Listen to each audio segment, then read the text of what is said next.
В течение всего октября онкологи приглашают женщин пройти обследование на маммографе. Эта ежегодная акция проходит сейчас во всем мире. Каждый год врачи регистрируют более 1 миллиона новых случаев заболевания. У нас в Чувашии ежегодно раком молочной железы заболевают 400 женщин.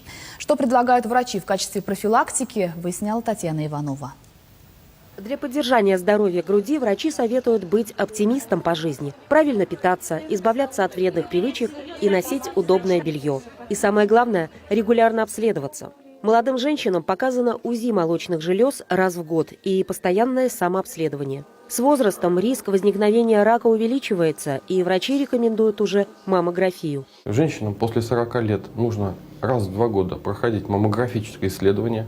Именно это исследование, это доказали клинические испытания, позволяет снизить смертность от рака молочной железы, позволяет найти опухоль на ранней стадии.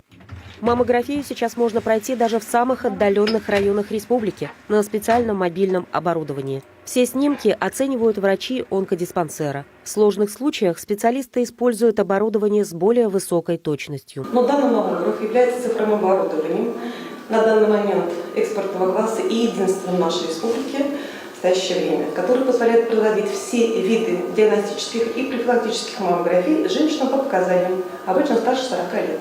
Во время обследования можно сделать биопсию опухоли, чтобы сразу посмотреть под микроскопом характер клеток. Если они злокачественные, без промедления начать лечение. Даже в хирургическом плане есть возможность сохранить молочную железу, или если ее мы удаляем, то восстановить с помощью своих тканей или с помощью каких-то инородных тканей, имплантов, экспандеров.